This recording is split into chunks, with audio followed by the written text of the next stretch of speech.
Dans la petite ville de Bafo, isolée entre des collines rouges et une rivière lente comme un serpent fatigué, vivait une femme dont personne ne connaissait l'origine.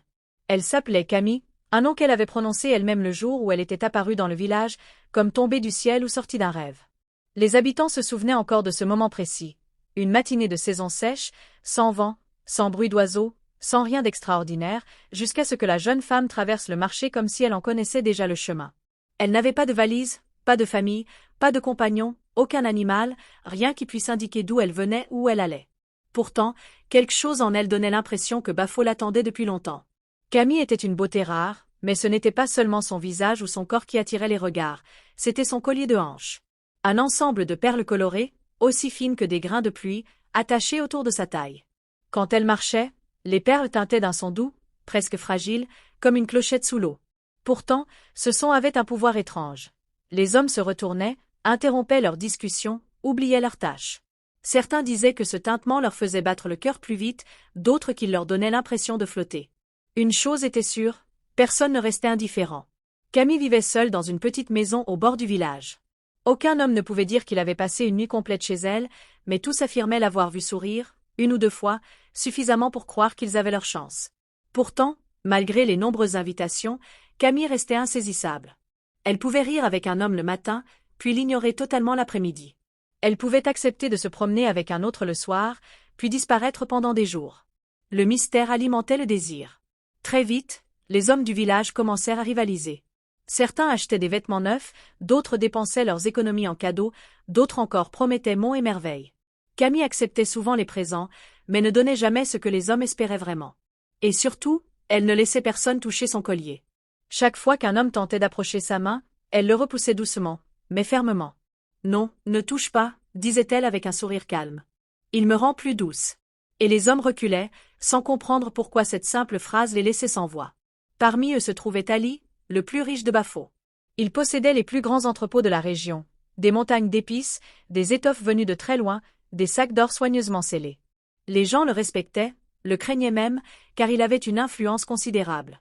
Mais le jour où Tali vit Camille pour la première fois, traversant le marché d'un pas léger, tout son pouvoir sembla se dissoudre immédiatement. Il sentit son cœur basculer dans sa poitrine comme un tambour mal attaché.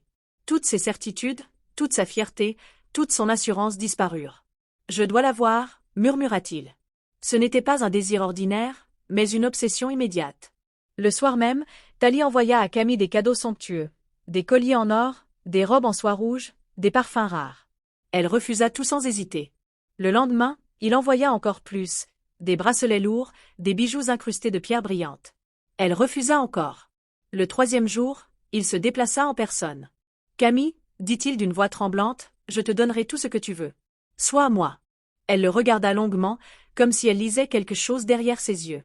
Puis elle sourit. « Tout ce que je veux » répéta-t-elle. « Tout, jure-t-il. » Camille posa sa main sur son bras. « Alors, emmène-moi chez toi. » Tali sentit la terre se dérober sous ses pieds. Il la conduisit dans sa grande maison, la plus belle du village. Cette nuit-là, il crut toucher le ciel. Camille était douce, presque irréelle, comme si son corps n'était qu'une brume délicate. Mais au moment où Tali tenta de toucher le collier autour de sa taille, elle posa son doigt sur ses lèvres. « Ne touche jamais ça, » murmura-t-elle. « Il me rend plus douce. » Et Tali, ivre de désir et convaincu qu'il obtiendrait tout ce qu'il voudrait plus tard, n'insista pas. Il aurait dû. Le lendemain à l'aube, un cri retentit près du marché. L'un des entrepôts de Tali brûlait. Les flammes montaient comme un monstre affamé. Les villageois tentèrent de sauver ce qu'ils pouvaient, mais l'incendie dévora tout. L'or, les épices, les étoffes. Le lendemain encore, une tempête violente réduisit sa maison en ruine. La nuit suivante, sa femme, effrayée, prit leurs enfants et quitta le village. En 3 jours, Tali avait perdu tout ce qui faisait sa puissance. Quelques semaines plus tard, l'homme le plus riche de Bafo était assis dans la poussière, la main tendue pour mendier du pain. Personne ne comprenait comment une telle chute avait pu se produire. Personne n'osait relier cela à Camille. Personne, sauf ceux qui l'avaient vu passer le lendemain de la ruine de Tali, son collier de hanche tintant doucement, son regard aussi calme que la première fois. Et plus les hommes la regardaient, plus ils oubliaient ce qui était arrivé à Tali. Après la chute soudaine et incompréhensible de Tali, le village de Bafo entra dans une période étrange où beauté et peur se mêlaient comme deux parfums impossibles à distinguer. Les habitants avaient vu l'homme le plus puissant de la région perdre tout en quelques jours. Sa richesse, sa maison, sa famille, sa raison. Et même si personne n'osait l'admettre publiquement, chacun savait qu'il avait été vu en compagnie de Camille la veille de sa ruine. Les murmures commencèrent à circuler doucement, comme un serpent glissant sous les herbes. Certaines femmes chuchotaient que Camille était une sorcière. D'autres affirmaient qu'elle venait d'un autre monde, envoyée pour tester les hommes. Les plus vieilles, celles qui connaissaient encore les histoires racontées au feu de bois, juraient qu'elles avaient déjà entendu parler d'une créature semblable dans les légendes anciennes, une femme au collier de hanches, surgissant de nulle part, attirant les hommes pour ensuite laisser derrière elle chaos, folie et désolation. Mais malgré la peur grandissante, personne n'osait confronter Camille directement. Parce que lorsqu'elle marchait au milieu des gens, son collier de hanches émettait ce tintement si doux qu'il dissipait les inquiétudes comme un vent chaud efface la brume du matin. Les craintes revenaient seulement quand elle disparaissait derrière un mur, comme si son absence libérait les pensées que sa présence emprisonnait. Un soir, plusieurs femmes décidèrent de se rendre chez Koba, le vieux guérisseur du village. Koba vivait à l'orée de la forêt, dans une maison faite de pierres anciennes et de feuilles séchées, et il passait ses journées à préparer des remèdes, à lire des signes, et à écouter les murmures des esprits. Elles lui racontèrent tout, la chute de Tali, la beauté inexplicable de Camille, le tintement hypnotique de son collier, et le pouvoir étrange qu'elle semblait avoir sur les hommes. Koba les écouta longuement, les yeux plissés. Il connaissait des histoires que les habitants avaient oubliées, des récits de femmes portant des objets ensorcelés, d'esprits prenant forme humaine, de malédictions voyageant de village en village. Après un long silence, il déclara « Cette femme n'est pas ce qu'elle semble être. Quelque chose d'ancien l'accompagne. Je le sens dans l'air depuis qu'elle est arrivée. » Les femmes se regardèrent, terrifiées. L'une d'elles osa demander « Que devons-nous faire ?» Koba soupira. « Avertissez les hommes. Ne laissez aucun d'eux s'approcher trop près. Quel que soit le charme qu'elle possède, il n'est pas naturel. Et ceux qui cèdent paieront un prix que personne ne peut supporter. » Les femmes promirent de transmettre le message dès le lendemain. Mais le lendemain, la situation prit une tournure plus inquiétante encore. 3 jeunes hommes, Gino, Yarel et Mado, disparurent après avoir été vus en train de suivre Camille derrière les arbres près de la rivière. Certains affirmèrent qu'elle les avait appelés d'un simple mouvement de tête, d'autres qu'elle les avait charmés avec un regard. Quoi qu'il en soit, les 3 garçons étaient introuvables jusqu'à la nuit tombée. Le premier à réapparaître fut Gino. Il arriva en titubant, vêtu de vêtements mouillés comme s'il avait passé des heures dans l'eau. Ses yeux étaient vides, sans lumière, sans conscience. On le ramena chez ses parents, et pendant 2 jours, il ne dit pas un mot. Ce n'est qu'au 3e soir qu'il murmura une phrase, répétée encore et encore. « Les perles, ne touchez jamais les perles. » Yarel revint une semaine plus tard, le visage pâle, incapable de se souvenir de quoi que ce soit. Quant à Mado, il ne revint jamais. Certains dirent qu'il s'était noyé, d'autres qu'il s'était enfui du village, mais les plus superstitieux affirmaient qu'il avait été pris par ce qui accompagnait Camille. Après cet événement, la peur se transforma en terreur silencieuse.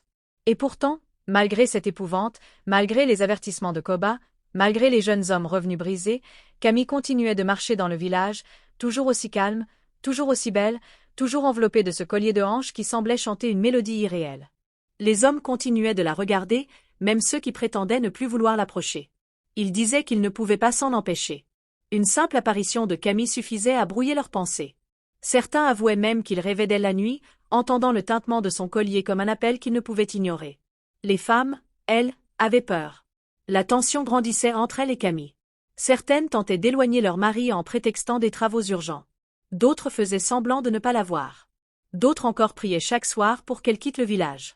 Koba, constatant la situation, essaya d'en apprendre davantage. Il observait Camille de loin, notant la manière dont elle marchait, la façon dont les hommes semblaient perdre leur volonté en sa présence, la façon dont le vent changeait légèrement autour d'elle. Il était convaincu qu'elle n'était pas seulement envoûtante, elle était enveloppée d'un pouvoir qui dépassait l'entendement. Et plus il étudiait Camille, plus il comprenait que son collier n'était pas un simple bijou, mais un objet vivant, ancien, peut-être habité. Ce fut également à cette période que des animaux commencèrent à agir bizarrement. Les chiens du village hurlaient lorsqu'elle passait. Les poules ne pondaient plus la veille de ses apparitions. Les ânes refusaient d'avancer sur les chemins qu'elle empruntait. Les anciens y virent un signe clair, les animaux perçoivent ce que les humains refusent de reconnaître. Pourtant, lorsqu'un homme croisait Camille, toute sa peur s'effaçait instantanément. Le tintement des perles semblait parler directement à leur esprit. Personne ne voulait le dire à haute voix, mais tous savaient que quelque chose s'assombrissait au-dessus du village. Un soir, Koba réunit quelques anciens et leur dit « Si nous ne comprenons pas ce qu'elle est, elle nous détruira tous. » Mais personne ne savait encore que le pire restait à venir et que la véritable nature du collier n'avait pas encore été révélée. Lorsque Camille mourut sous les pierres du peuple, étendue dans la poussière rouge de Bafo, un silence étrange s'abattit sur la ville. Un silence lourd, profond, presque sacré. Les femmes tremblaient encore, les hommes serraient les dents, les enfants pleuraient sans comprendre ce qu'ils venaient de voir. Pourtant, même après sa mort, quelque chose n'allait pas. Le vent qui traversait la place ce soir-là n'était pas le vent habituel. Il était froid, sec, chargé d'une présence invisible. Comme si la terre elle-même retenait son souffle. Les anciens du village se regardèrent. Aucun ne parlait, mais tous pensaient la même chose, ce n'était pas terminé. Car dans la culture de Bafo, on savait une chose. Quand une personne meurt sous la malédiction, l'esprit ne disparaît pas aussitôt. Il traîne, il rôde, il attend. Et Camille, même brisée, même sans vie, avait laissé derrière elle une trace de pouvoir, quelque chose d'inachevé, quelque chose d'incompréhensible. Le lendemain, on enterra son corps derrière la vieille colline de Ngodo, le lieu réservé aux âmes troublées. On ne plaça ni pierre ni marque sur sa tombe. On voulait oublier. Mais les morts qui ne sont pas honorés ne dorment jamais. Les premiers signes commencèrent 3 jours plus tard. Une nuit, une femme du village se réveilla en hurlant. Elle avait rêvé d'une silhouette, une femme nue courant entre les arbres, ses cheveux fouettant l'air, ses mains agrippant son ventre comme pour empêcher quelque chose de sortir. Le 4e jour, un chasseur affirma avoir vu, à la tombée du soleil, une forme assise sur un rocher près de la colline. Une forme qui ressemblait étrangement à Camille, même si son visage semblait flou comme de la fumée. Le 5e jour, des enfants trouvèrent, près du marché, 3 petites perles blanches posées sur la terre, identiques aux perles du fameux bracelet de taille. Personne n'osa les toucher. Le 6e jour, un vieil homme, aveugle depuis 10 ans, déclara avoir entendu une femme pleurer sous la terre. Les gens se regardaient, nerveux. Personne ne le disait à voix haute, mais tous le savaient, l'esprit de Camille n'était pas parti. Et son histoire n'était pas encore terminée. C'est alors que les anciens se réunirent en secret dans la case du chef spirituel, le vieux Ngumba. Il était le seul à connaître les histoires d'avant, les secrets que les autres n'apprenaient jamais. Il fit brûler des feuilles de candale, dont la fumée grise tournoya en spirale au-dessus de leur tête. Puis il parla d'une voix lente, grave, comme si chaque mot pesait une tonne. Camille n'est pas née ici. Elle n'est pas née de femme. Elle est née d'un pacte. Un pacte très ancien. Les anciens froncèrent le front. Mais Ngumba continua. Sa grand-mère, la sorcière dont elle a parlé avant de mourir, n'était pas une simple femme. Elle faisait partie du Gbao-Mansu, l'ordre des femmes qui parlent avec les esprits affamés. Elles prennent, elles échangent, elles donnent, mais jamais gratuitement. Le pouvoir qu'on leur offre a toujours un prix. Il les fixa un à un.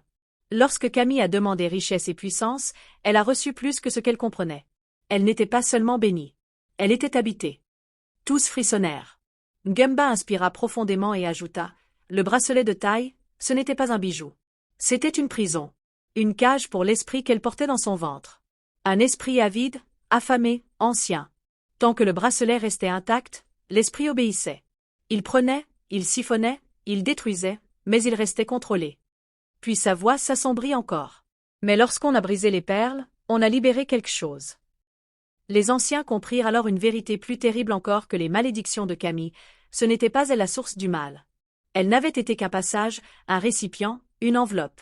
La vraie malédiction était ailleurs. Et maintenant, elle était libre.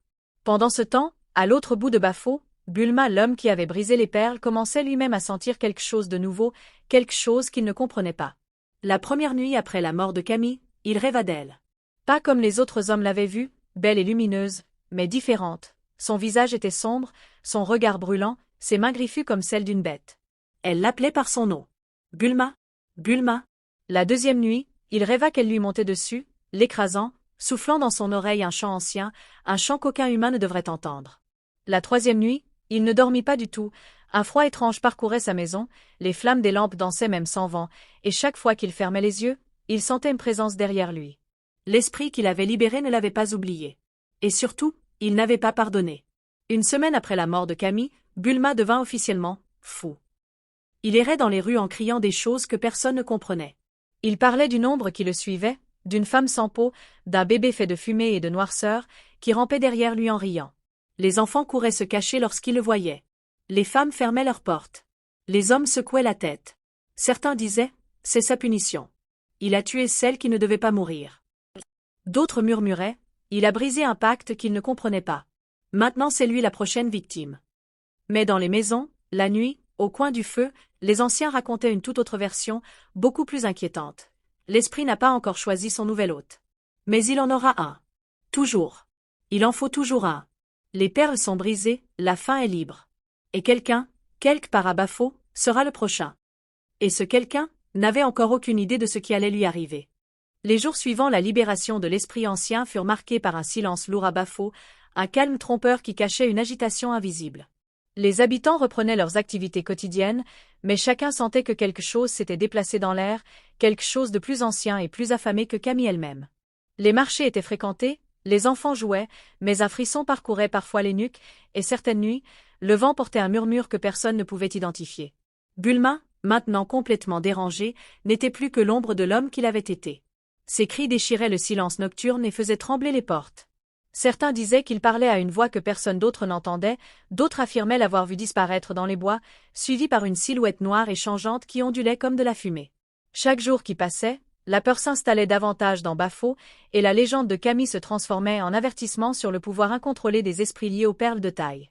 L'ombre de la malédiction flottait maintenant librement, et, comme tous les anciens le craignaient, elle avait besoin d'un nouvel hôte pour canaliser sa faim et son énergie destructrice. Les chamans et anciens du village se réunissaient de plus en plus souvent, murmurant dans l'obscurité, faisant tourner les feuilles de divination, brûlant encens et herbes pour essayer de sentir où l'esprit pourrait frapper ensuite. Gumba, le chef spirituel, était devenu la figure centrale de cette surveillance invisible. Chaque matin, il inspectait les lieux où Camille avait été, les endroits où les perles avaient été brisées, et chaque soir, il racontait aux autres ce qu'il avait perçu dans les flammes et la fumée.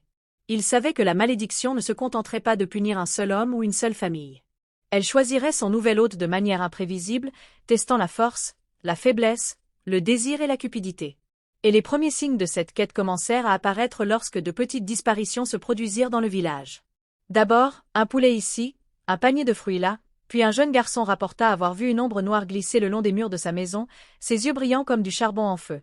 La peur se répandit comme une traînée de poudre, mais aucun adulte ne voulait admettre que la malédiction était à nouveau à l'œuvre. Pendant ce temps, Bulma errait toujours, mais sa folie prenait une nouvelle forme. Il semblait communiquer avec l'ombre qu'il avait libérée, tentant de la raisonner ou de la contenir, mais chaque tentative échouait. La présence le suivait, invisible aux yeux des autres, et le torturait par des visions de feu, de sang et de ruines, lui montrant des images des victimes passées de Camille, de Tali, Kingo Koli, Benji, et de tous les autres, les forçant à revivre leur chute à travers lui. Une nuit, alors que Bulma s'était aventuré près de la colline de Ngodo, il crut entendre un rire familier et terrible. La voix n'était pas celle de Camille, ni de sa grand-mère, mais quelque chose d'antique, d'inhumain, qui venait du sol lui-même. « Trouve, l'élu » susurra la voix, et Bulma, tétanisé, recula. Il savait, sans le vouloir, qu'il avait déclenché quelque chose qui ne pouvait être arrêté par la raison humaine.